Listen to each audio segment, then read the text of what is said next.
Yes, so breathing is the beginning. और ये सारी जो रिसर्च मटेरियल है हम लोग the breath institute Los Angeles USA का यूज कर रहा हूँ, जहाँ पे मैं जुड़ा हूँ, सीख रहा हूँ और अपना पोस्ट ग्रेजुएट इसमें एक छोटा सा कोर्स भी ले रहा हूँ।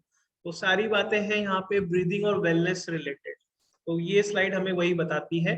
जब हम आगे दूसरी तरफ बढ़ते हैं तो हम आज बात करने वाले हैं कि ओरल ब्रीदिंग और नेजल ब्रीदिंग में और फंक्शनल जो है हमारे, उनमें क्या चीजें हैं। तो जैसे कि यहाँ पे स्ट्रक्चरल, फंक्शनल और बिहेवियरल, तीन चीजों के ऊपर स्लाइड पे बात हो रही है। और ये बात हो रही है स्लीप और ब्रीदिंग डिसऑर्डर्स के लिए। तो जैसे जिनको खर्राटे आते हैं, जिनको चोकिंग होती है, रात में नींद उठती है, बहुत ज्यादा बिस्तर में पलटते हैं, स्पेशली बच्चे, या बच्चों में अभी एक नया सिम्टम शुरू हुआ है जिसको हम अटेंशन डेफिशिएट सिंड्रोम बोलते हैं। तो ये सारी चीजें जो है कहीं ना कहीं हमारी ब्रीथ क्वालिटी और ऑक्सीजन सेचुरेशन के साथ जुड़ी हुई है ना, हमारा बिहेवियर तक उससे जुड़ा हुआ है। ऑक्सीजन के सेचुरेशन से हमारी बॉडी पे बहुत सारे प्रभाव पड़ते हैं। सबसे पहला है स्ट्रक्चरल ऑब्स्ट्रक्शन, मतलब हम उन कमियों के बारे में देख रहे हैं जहाँ पे सारी चीजें दिखती है। तो नेजल ब्लॉकेज है ना, नाक फंसी हुई रहती है, साइनस भरे हुए रहते हैं, स्नोरिंग की प्रॉब्लम है, स्लीप एपनिया मतलब नींद खुल जाना बार बार। कई बार होता है ना कि बेड, हमें सपने आते हैं और हम बोलते हैं कि सपना आया और हम उठ के बैठ गए। तो ये सारी चीजें, टंग टाई के ऊपर हम बात करते हैं, स्पेशली छोटे बच्चों में जब ओरल ब्रीदिंग की चीजें देखने में आती है, ब्रेस्ट फीडिंग से हम वो चीजें देखते हैं। हम देखते हैं कि और क्या क्या चीजें हैं जिससे कि हम प्रिसाइज डायग्नोस कर पाए और इन चीजों को हम जल्दी और जड़ से खत्म कर पाए। क्योंकि ये सारी चीजें अगर अनदेखी, अननोटिस चली जाती हैं तो हमारी शरीर उसके बहुत सारे कंपनसेटरी मैकेनिज्म डेवलप कर लेता है। जैसे कि अगर बच्चे की नाक फंसी हुई है या हमारी कोई नाक फंसी हुई, तो हम क्या करते हैं, ऑब्वियसली हम मुंह से ब्रीदिंग करेंगे, है ना। हम ब्रीदिंग करना छोड़ तो नहीं देंगे, हम मुंह से ब्रीदिंग करना शुरू करेंगे और ये फिर एक तरह से जाके हैबिचुअल हो जाती है और एक कॉम्पनसेटरी मैकेनिज्म बन जाता है। तो किसी भी गलत रास्ते पे से जाके अपना काम करना कहीं ना कहीं हमें लंबे समय पे तकलीफ देता है। इसके लिए बहुत सारी एक्सरसाइजेस की बात करी हमने सुबह वाले सेशन में, टंग पोस्चर के बारे में बात करी, वो वीडियो आपके साथ शेयर किया गया, आप जरूर देखिएगा।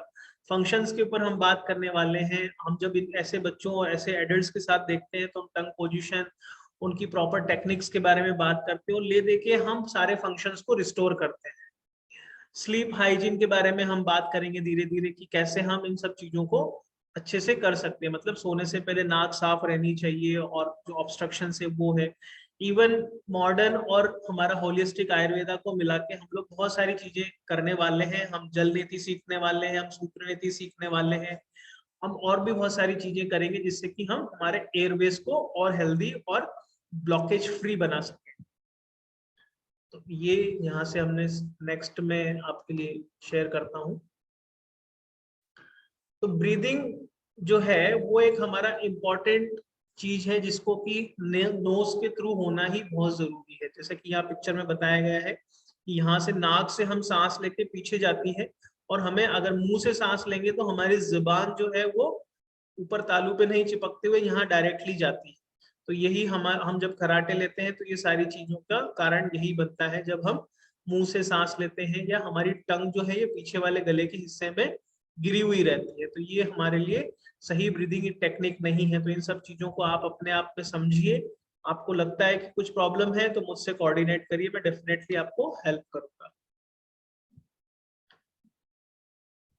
तो जैसा कि ये एक हाईवे ही है ना जिससे कि हम ऑक्सीजन अंदर ले रहे हैं और कार्बन डाइऑक्साइड बाहर ले रहे हैं।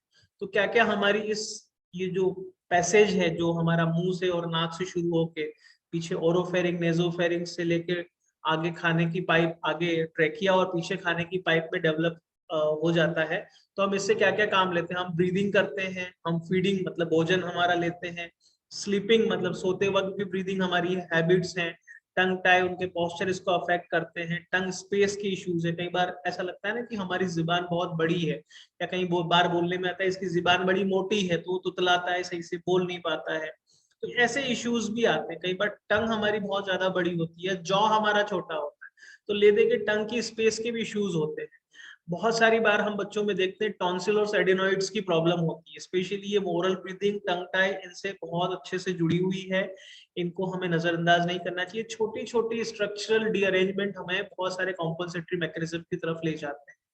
तो एडिनॉइड्स की प्रॉब्लम अगर बच्चों के साथ है या किसी के साथ है, या किसका एडेनेक्टमी या टॉन्सिलेक्टमी का ऑपरेशन हुआ है और वो वापस से इन सारी चीजों को फेस कर रहा है, डिवेटेड नेजल सेप्टम्स की सर्जरीज के लिए बोल दिया जाता है, तो वो सारी चीजों को हम प्रॉपरली अगर हम पॉस्चर और इन सब चीजों को करेक्ट करें तो काफी हद तक उनको हम अवॉइड कर सकते हैं, रोक सकते हैं।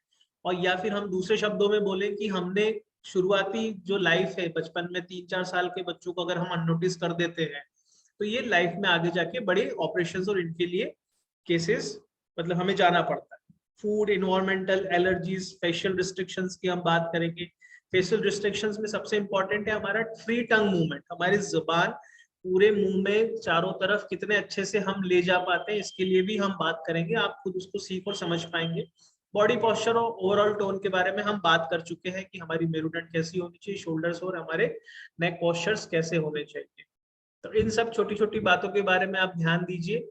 और जब शुरुआत करते हैं हम, सबसे पहला तो मैं जब बच्चों के साथ काम करता हूँ तो हम लोग फीडिंग कंसल्टेंट्स के साथ काम करते हैं। कई बार बच्चे ठीक से ब्रेस्ट फीड नहीं कर पाते हैं, या इसके ऊपर बहुत ही बड़ा एक विषय है जिसपे कि ये सारी चीजें हैं। कुल मिला के बात हम समझे कि जो जुबान है उसका ये जो तार है अगर ये बंधा हुआ रहता है, इसको लिंगुअल फ्रीनम बोलते हैं, तो हमारी जुबान ठीक से मूव नहीं कर पाती है। ठीक है, जैसे हर फंक्शन के लिए हमें जुबान की जरूरत होती है तो वो नहीं कर पाती, और जैसे एक छोटी सी सर्जरी के बाद ये कर दिया जाता है तो वो बच्चा देखिए पूरा जो जुबान है वो तालू के ऊपर चिपका के बैठा है ना। छोटे बच्चों को अपन जब ये ऐसे करके देखिएगा, अपने आसपास जो भी छोटे बच्चे हैं या आप खुद अपने जो लोग सो रहे हैं उनको ये चेक करिएगा कि जब उनकी दाढ़ी को नीचे करते हैं तो जुबान का ऊपर चिपकी हुई रहती है, बिल्कुल एकदम छिपकली के पैर जैसी अगर चिपकी हुई है तो बहुत अच्छा है उनका ब्रीदिंग। अगर दांतों के बीच में पड़ी हुई है, ढीली पड़ी हुई है, ऑब्वियसली अगर मुंह खोल के सो रहे हैं तो वो ढीली ही पड़ी रहेगी, और अगर मुंह बंद करके सो रहे हैं तो हम ऐसे बच्चों को चेक कर सकते हैं। तो ये वेरी फर्स्ट डे हम पहले 1-2 दिन में ही बच्चों को ये चेकअप मैं करता हूँ और इस तरह की प्रोसीजर्स को हम लोग लेते हैं। तो नेक्स्ट मैं आपसे क्या डिस्कस कर रहा हूँ कि ब्रीदिंग है ना, ये आखिरी स्लाइड है, इसके बाद हम मीटिंग क्लोज करेंगे। ब्रीदिंग कैसी होनी चाहिए? It has to be done by nose, नाक से ही हमें सांस लेनी है, नाक के अलावा ऐसा कोई हमारे पास ऑल्टरनेटिव नहीं है कि हमें मुंह से सांस लेना है। ठीक है, तो नाक से सांस लेनी है। नाक से सांस नहीं ले पा रहे हैं तो उसके बारे में बात करनी है, मुझसे बात कर सकते हैं, ईएनटी सर्जन से बात कर सकते हैं, डॉक्टर ज्योति से बात कर सकते हैं। क्वाइट होनी चाहिए, मतलब सांस लेते वक्त ऐसा ना पता चले कि आसपास वालों को सांस ले रहे हैं, पता चल रहा है नहीं चल रहा है। हमारे साथ ऐसे कई बार होता है कि हम जब सो रहे हैं तो सांस मतलब हल्की हल्की खर्राटे नहीं बोलेंगे, लेकिन एक हमें पता चलता है कि सांस अंदर जा रही बाहर जा रही, तो वो हमें नहीं होनी चाहिए। वो स्टडी होनी चाहिए, कांस्टेंट होनी चाहिए, कम ज्यादा नहीं होनी चाहिए।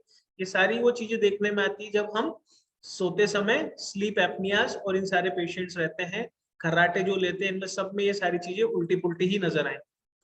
अगर ये सब चीजें नहीं है तो हमें उसे पेटेंट करना चाहिए। सबसे पहला काम है नेजल ब्रीदिंग को पेटेंट करना चाहिए, सबसे इंपॉर्टेंट। अगर प्राणायाम भी हम कर रहे हैं मैडम के साथ, तो अगर हमारा नेजल पेटेंसी नहीं है, हम नाक से बहुत अच्छे से सांस नहीं ले पा रहे हैं, तो हमें सबसे पहला काम नेजल पेटेंसी के ऊपर करना है। तो जितने भी लोग अभी अपनी क्लास में हैं और ये यूट्यूब पे वीडियो भी अपलोड होगा, तो वो लोग जरूर अपनी नेजल पेटेंसी के बारे में ध्यान दें, समझें और इस बारे में डॉक्टर की सलाह लें, मुझसे बात करें, मैडम से बात करें।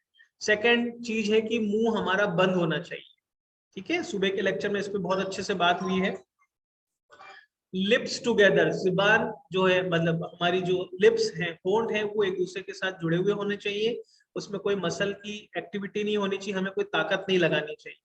टंग जो है हमारे तालू पे चिपकी हुई होनी चाहिए, और हमारा बैठने का या लेटने का पोस्चर बहुत सही होना चाहिए। अगर बैठे हैं तो कमर सीधी होनी चाहिए, लेटे हैं तो बिल्कुल चीते लेना है, जैसे सुपाइन पोजीशन बोलते हैं ना। जैसे मैं अपने बच्चों को बोलता हूँ कि चंदा मामा की तरफ मुंह करके सोइए, तो वो बिल्कुल स्ट्रेट हो जाते हैं, तो किसी न किसी चीज से कनेक्ट करिए। ठीक है, तो ये सारे पोस्चर्स के भी हमें ध्यान देना है, तभी हम बहुत अच्छे से प्राणायाम कर पाएंगे, और जो भी इस क्लास में प्रैक्टिस कर रहे हैं ये सारी चीजें हम देख पाएंगे। तो इन सारी चीजों का वर्णन अभी का नहीं है, बहुत साल पहले भी इनके बारे में बुक्स लिखी गई है। सबसे जो पुराना है वो 1830 से 1860 के बीच में है, जहाँ पे ये हम इस बुक में देखते हैं। ये जस्ट एक इंटरेस्ट क्रिएट करने के लिए मैंने स्लाइड दी है, पर इसमें ये सारी बातें करी गई, मतलब इतनी पहले से ये सारी बातों के ऊपर चर्चा हुई है।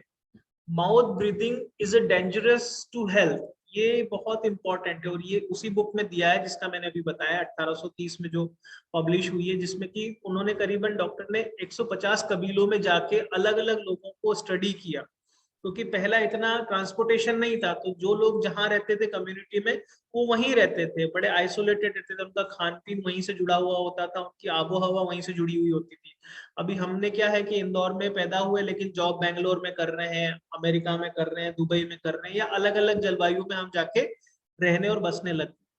तो उन्होंने जब ये स्टडी करी तो ये चीजें पाई गई कि जो ओरल ये जो है ये में जो मनुष्य की जो सिविलाइजेशन की वजह से जो हमने हमारे आसपास खान पीन रहन सहन उठने बैठने का जो तरीका बदला है, उसकी वजह से एक बड़ा कारण है।